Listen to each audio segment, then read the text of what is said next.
Hello everybody, क्या हाल चाल है मेरे प्यारे प्यारे जीव जंतु। सर सब बढ़िया, सब मजे में।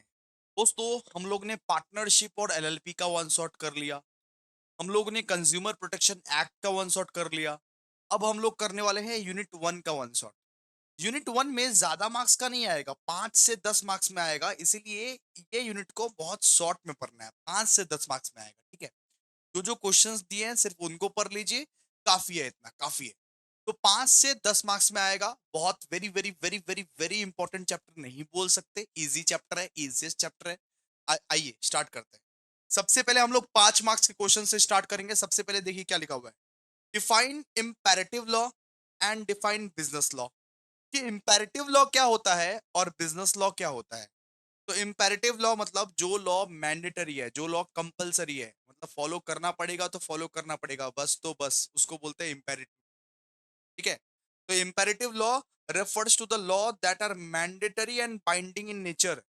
जो बहुत कंपलसरी लॉ है, जो फॉलो करना पड़ेगा तो करना पड़ेगा, यू हैव नो चॉइस, बस तो बस फॉलो करना पड़ेगा तो करना पड़ेगा।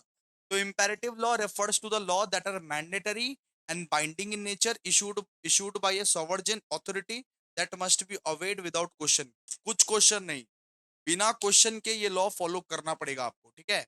इंपेरेटिव लॉ मतलब एक मैंडेटरी एंड बाइंडिंग लॉ जिसको इशू करता है सॉवरेन अथॉरिटी, जिसको बिना कोई क्वेश्चन के आप लोगों को ये लॉ को फॉलो करना पड़ेगा। This law carry legal sanction and penalty for non compliance. अगर तूने लॉ को फॉलो नहीं किया तो लीगल एक्शन लेंगे तुम पे, लीगल एक्शन लेंगे तुम पे, और पेनल्टी भी भरना पड़ेगा। ऐसा वाला लॉ को हम लोग क्या बोलते हैं, ऐसा वाला लॉ को हम लोग बोलते हैं इंपेरेटिव लॉ।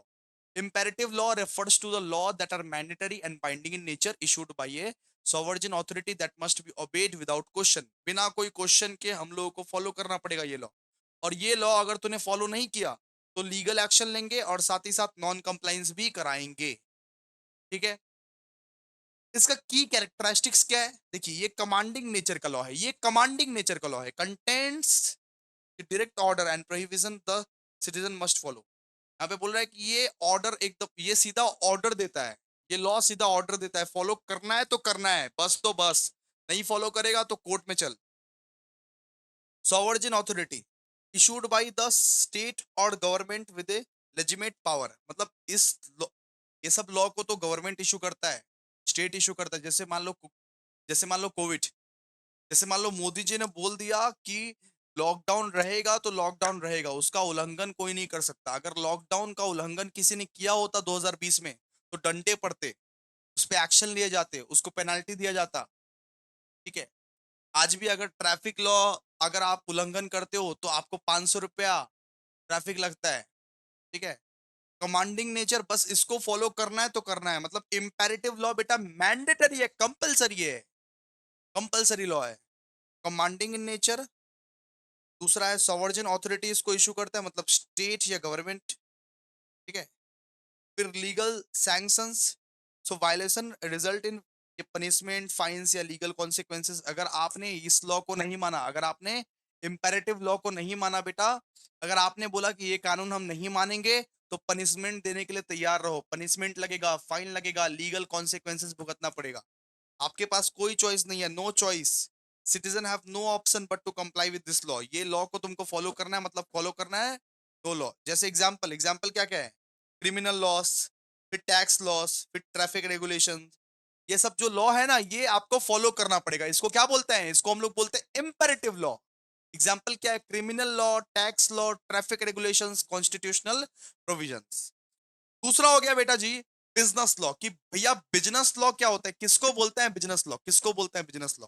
तो business law is the body of legal rules and regulations that govern commercial transactions and business activity. जो commercial transactions and business activities को रेगुलेट करती है उसको हम लोग बोलते हैं बिजनेस लॉ। बिजनेस लॉ में क्या क्या आता है, जैसे कि मतलब ये कॉन्ट्रैक्ट एक्ट, कॉन्ट्रैक्ट एक्ट जो आप पढ़ने वाले हो, कॉर्पोरेट लॉ जो आप पढ़ने वाले हो, कंपनी लॉ जो पढ़ने वाले हो, कमर्शियल ट्रांजैक्शंस जो पढ़ने वाले हो, एम्प्लॉयमेंट लॉ, कंज्यूमर प्रोटेक्शन। इस सिलेबस में जो जो पढ़ने वाले हो ये सब क्या है, ये सब बिजनेस लॉ ही है। ये सब तो बिजनेस लॉ ही है। तो business law is the body of the legal rules and regulations that govern commercial transactions and business activities. It provides the legal framework with in the business operate and conduct the affairs. Example क्या क्या है? Contract law, corporate law, commercial transactions, employment law, intellectual property and consumer protection. ठीक है, अब बात करेंगे कि what is jurisprudence. Jurisprudence क्या होता है? जुरिस्प्रूडेंस क्या होता है बेटा? जुरिस्प्रूडेंस क्या होता है, जरा समझिए। तो jurisprudence is the philosophy and theory of law that deals with the study of legal principle, concept and nature of law itself। मतलब लॉ को पढ़ना, लॉ को समझना, लॉ के प्रिंसिपल्स को जानना, इसको बोलते हैं दोस्तों हम लोग जुरिस्प्रूडेंस। जुरिस्प्रूडेंस बोलते हैं लॉ को समझना, लॉ को जानना, लॉ के प्रिंसिपल को जानना। कभी कभी इसको हम लोग साइंस ऑफ लॉ भी बोलते हैं, often it called as science of law. तो मतलब कि जुरिस्प्रूडेंस मतलब होता है दोस्तों कि philosophy and theory of law को जानना, that deals with the study of legal principle, concepts and nature of the law itself। It is often called the science of law as it examines the fundamental questions about law is, how it works and its role in society। Okay? समझे आप? Okay okay, तो अब हम लोग पढ़ेंगे की aspects of jurisprudence. की aspect of jurisprudence, इसका एस्पेक्ट्स क्या क्या है भैया? सबसे पहले तो भैया ये लीगल फिलोसफी का है, legal philosophy. Explore the philosophical foundations and theories behind legal system. मतलब लॉ को पढ़ना, लॉ को समझना, लॉ को पढ़ना, लॉ को समझना, लॉ के प्रिंसिपल्स को जानना, लॉ के नेचर को जानना, लॉ के साइंस को जानना, इसको हम लोग बोलते हैं जुरिस्प्रूडेंस। लॉ को समझना, लॉ को पढ़ना, लॉ के साइंस को जानना, लॉ के नेचर को जानना, इसको हम लोग क्या बोलते हैं? जुरिस्प्रूडेंस। तो लीगल फिलोसफी का explores the philosophical foundation and theories behind legal system. Nature of law examines what constitutes law, it's sources. Law law का सोर्स पता चल जाता है ये, लॉ कहाँ से आया, लॉ के क्या क्या सोर्सेस है, इसके इसके रिलेशनशिप किसके किसके साथ है, मोरालिटी जस्टिस क्या है, ये सब बताता है। ये लीगल कंसेप्ट्स बताता है आप लोगों को। जुरिस्प्रूडेंस आप लोगों को लीगल कंसेप्ट्स बताता है। School of thoughts includes various schools like natural law, racism, realism, analytical study, relationship with society, ये सब सब की एस्पेक्ट है। ठीक है, अब दो तीन भी लिख दोगे इसके साथ तो काम बन जाएगा आपका। ठीक है, तो 5 मार्क्स में हो सकता है कि दो क्वेश्चंस आपको पूछ ले। एक तो भैया पूछेगा व्हाट इज इंपेरेटिव लॉ, एक पूछ लेगा आपको व्हाट इज जुरिस्प्रूडेंस। ठीक है, तो इस प्रकार के क्वेश्चंस आ सकते हैं, 5 मार्क्स के आ सकते हैं। आप लोग लिख भी दोगे, आराम से लिख दोगे, कोई दिक्कत नहीं है। तो जुरिस्प्रूडेंस का मतलब होता है कि लॉ कहाँ से आया, लॉ का थियरी कहाँ से आया उसको समझना, उसके प्रिंसिपल्स को समझना, उसके कंसेप्ट को समझना, उसके नेचर को समझना। लॉ को आप बेसिकली समझ रहे हो, उसको बोलते हैं हम लोग जुरिस्प्रूडेंस। अच्छा, अब 10 मार्क्स के क्वेश्चंस पे चलते हैं। सबसे पहला दिया हुआ है कि डिफाइन लॉ। लॉ क्या होता है? Discuss the importance and functions of law. Very very very very very simple, बहुत सिंपल। लॉ क्या होता है? Law is a set of rules and regulations made by the government. Law क्या है? Law is a set of rules and regulations, जिसको बनाता कौन है? गवर्नमेंट बनाता है। And that everyone in society must follow. Law is a set of rules and regulations, जिसको बनाता है गवर्नमेंट और जिसको सोसाइटी को फॉलो करना ही पड़ेगा, और कोई चारा नहीं है। लॉ को फॉलो करना पड़ेगा बस, तो बस। These rules are enforceable and have punishment for those who break them. अगर तुमने लॉ को तोड़ा तो पनिशमेंट मिलेगा। ये लॉ इन्फोर्सेबल है, ये लॉ कानून के मान्यता में दी जाती है। ठीक है, तो law help maintain order in society and protect people's right. ठीक है, इंपॉर्टेंस क्या है? Maintains social order. Law prevents chaos by setting clear rules and everyone must follows. तो लॉ जो है, नॉर्मली लॉ लॉ क्या करता है? लॉ क्या करता है बेटा? लॉ मेंटेन करता है सोशल ऑर्डर। फिर इंडिविजुअल राइट को प्रोटेक्ट करता है, right of liberty, right of life, right of property. फिर ensures justice and fairness. Law treat everyone equally and provide fair solutions to disputes. फिर promote economic growth, resolve conflict peacefully, guide social behaviour, protect the weak. ये सब क्या है? ये सब importance है। ये सब इंपॉर्टेंस एक एक लाइन करके लिख, एक एक लाइन करके आप लोग लिख देंगे, हो जाएगा। Maintain social order, protect individual rights को बचाता है, जस्टिस और फेयरनेस के बारे में इंश्योर करता है, इकोनॉमिक ग्रोथ प्रमोट करता है। इकोनॉमिक ग्रोथ, ये देश का इकोनॉमिक ग्रोथ प्रमोट करता है। ठीक है, resolve resolve conflicts peacefully, guides social behaviour, protects the weak. ठीक है, create stability, enforces moral standard, enables social progress. इनमें से अगर आप 5 याद कर लो ना, हो जाएगा आपका। डेफिनेशन लिख देना और इंपॉर्टेंस 5 लिख देना। डेफिनेशन, इंपॉर्टेंस 5 लिख देना, बस हो जाएगा बात खत्म। फंक्शंस क्या क्या है? फंक्शंस है एक तो भैया regulatory functions, law control and regulate human behaviour by setting dos and don'ts. Law ये रेगुलेट करता है कि क्या करना चाहिए क्या नहीं करना चाहिए। लॉ ह्यूमन बिहेवियर को रेगुलेट करता है कि क्या करना चाहिए क्या नहीं करना चाहिए। लॉ में एक है भैया प्रोटेक्टिव फंक्शंस, लॉ प्रोटेक्ट करता है, लॉ सिटीजन को प्रोटेक्ट करता है, law protect citizens from harm, crime and unfair treatment. Law में एक प्यूनिटिव फंक्शन है, law law punishes, law punishes those who break rule.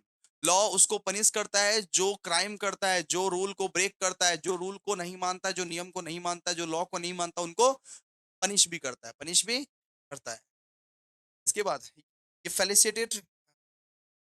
Facilitative function, law helps people make contracts and conduct business transaction smoothly. तो law के वजह से आप contracts भी बना सकते हो, बिजनेस कंडक्ट भी कर सकते हो, आराम से कंडक्ट कर सकते हो, कोई दिक्कत नहीं है।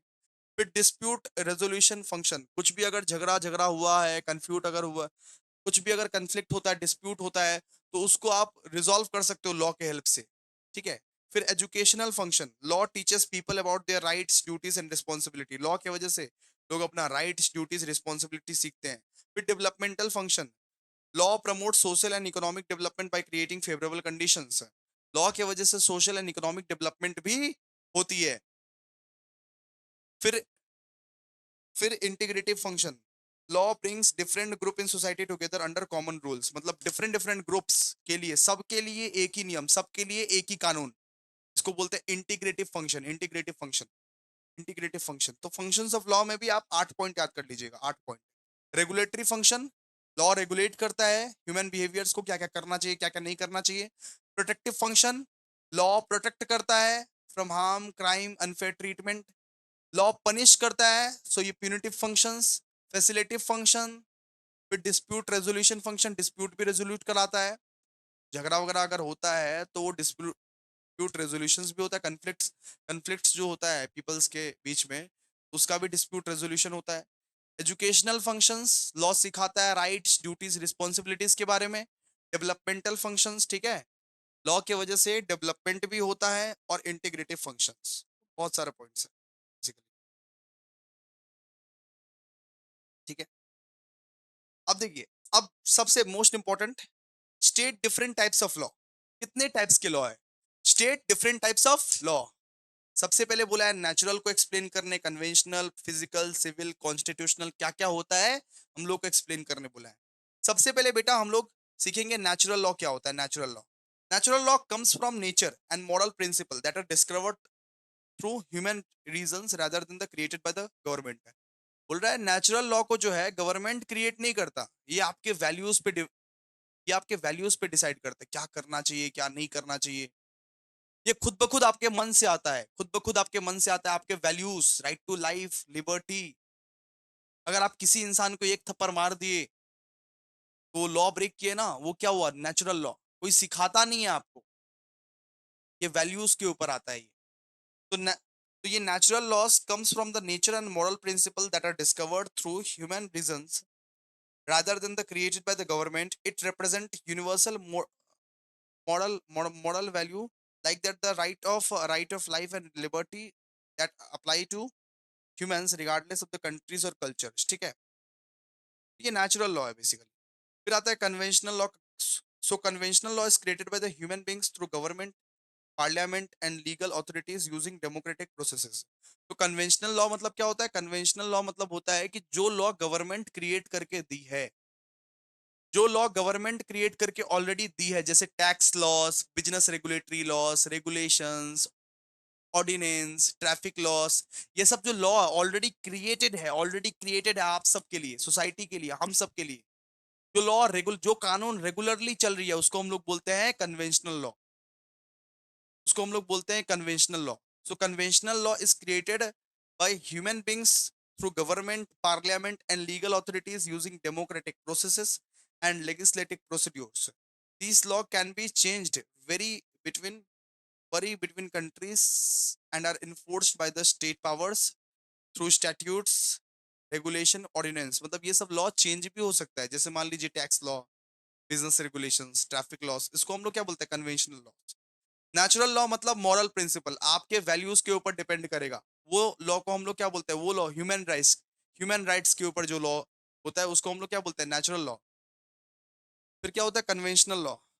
फिर फिजिकल लॉ का मतलब क्या है, physical law are specific laws that govern the natural world and physical phenomena discovered through the scientific observation and experimentation like gravity, Newton's law. जैसे फिजिकल लॉ का मतलब क्या होता है, जैसे न्यूटन लॉ, ग्रेविटी, ठीक है, ये सब यूनिवर्सल लॉ है। जो लॉ यूनिवर्सल है उसको हम लोग क्या बोलते हैं, उसको हम लोग बोलते हैं फिजिकल लॉ। जो एक्सपेरिमेंट से डिस्कवर्ड हुआ है, जिसका इजाद ही एक्सपेरिमेंट से हुआ है। Physical law are the scientific law that govern natural world and physical phenomena discovered through scientific observation and experimentation. जैसे मान लीजिए ग्रेविटी हो गया, न्यूटन्स लॉ हो गया, ये सब क्या है, ये सब है फिजिकल लॉ।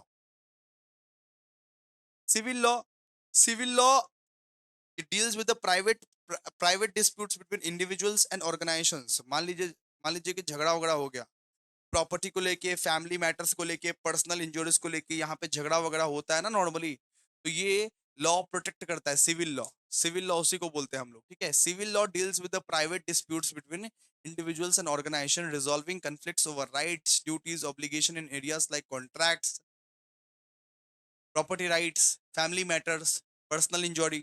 मान लीजिए पापा और चाचा में झगड़ा हो गया, तो कहाँ पे जाओगे, कोर्ट में जाओगे ना। कोर्ट में जाओगे तो ये क्या है, ये है सिविल लॉ। मान लो कॉन्ट्रैक्ट के चक्कर में झगड़ा हो गया, आप किधर जाओगे, सिविल लॉ में जाओगे, सिविल लॉ।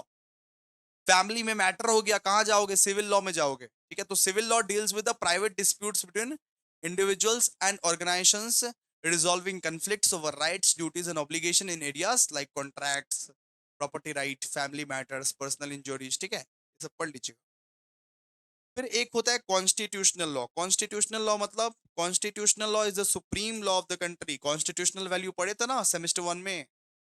इसका मतलब क्या होता है, कॉन्स्टिट्यूशन का जो फंडामेंटल राइट्स होता है, वो राइट सबसे बड़ा राइट होता है। उस राइट को प्रोटेक्ट करने के लिए एक लॉ बनाया गया है, कॉन्स्टिट्यूशनल लॉ। तो constitutional law is the supreme law of the country that establishes government structure, defines fundamental right and limits government power while protecting individual liberties. All other law must conform to constitutional provisions। मतलब सारा का सारा जो law आपने पढ़ा, ये ऊपर वाला सब कॉन्स्टिट्यूशनल के प्रोविजंस में लिखा हुआ है। And it can only B change through special amendment है। मतलब कि कॉन्स्टिट्यूशन को सिर्फ स्पेशल अमेंडमेंट में ही चेंज किया जा सकता है। कॉन्स्टिट्यूशन को और एल्स चेंज नहीं किया जा सकता, स्पेशल अमेंडमेंट में ही हम लोग चेंज कर सकते हैं, ठीक है। तो कॉन्स्टिट्यूशनल लॉ क्या है, सुप्रीम लॉ है, supreme law of the country that establishes government structure, defines fundamental right and limits government power. इसको याद कर लीजिएगा, अच्छे से इसको याद कर लीजिएगा, ठीक है। कॉन्स्टिट्यूशनल लॉ ये सब वगैरह वगैरह सब याद कर लीजिएगा। इतना पढ़ लीजिएगा, काम बन जाएगा। इतना आप पढ़ लोगे ना, काम बन जाएगा। Define imperative law, business law, फिर what do you mean by jurisprudence, define law and discuss importance and functions of law. फिर state different types of law, natural, conventional, physical, civil, constitutional. ये बहुत इंपॉर्टेंट है, very very very important है ये। 5 marks का आएगा, 5 या 10 marks का आएगा। तो चलो फिर इतना ही, थैंक यू सो मच, आज के लिए इतना ही, सो मच।